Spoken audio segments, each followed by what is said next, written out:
मेरी कविता का शीर्षक है वो और उसके सपने।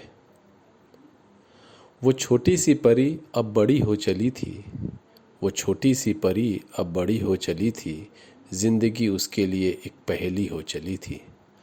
धरा पर पग रखना जिसने सिखाया था, धरा पर पग रखना जिसने सिखाया था, उंगली पकड़ जिसने चलना सिखाया था, हर मोड़ को जिसने परखना सिखाया था, उनकी बातों से थोड़ी व्याकुल हो चली थी।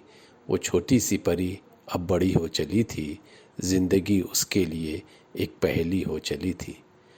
अपने आप में उसने साहस भरा था, अपने आप में उसने साहस भरा था। आकाश छूने का उसका निश्चय बड़ा था। नियोजित ढंग से उसने स्वयं को गढ़ा था।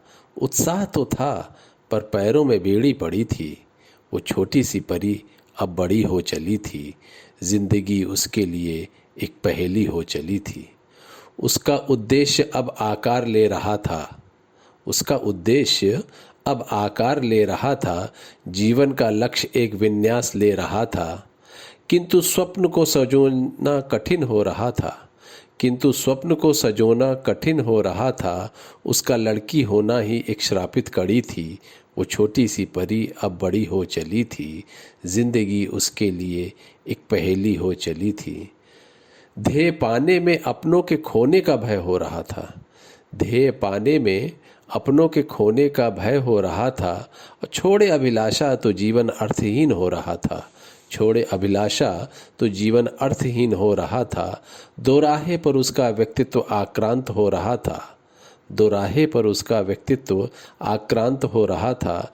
निर्णय की यह घड़ी अब कठिन हो रही थी, निर्णय की यह घड़ी अब कठिन हो रही थी।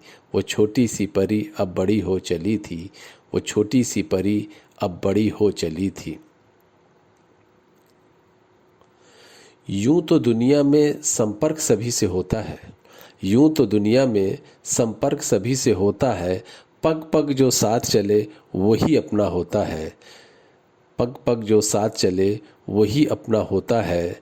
क्लांति उसके मन से अब दूर हो चली थी, क्लांति उसके मन से अब दूर हो चली थी। पूरा सपने को करने वो तत्पर हो चली थी। जिंदगी अब उसके लिए पहेली नहीं थी, जिंदगी अब उसके लिए पहेली नहीं थी। वो छोटी सी परी अब बड़ी हो चली थी, वो छोटी सी परी अब बड़ी हो चली।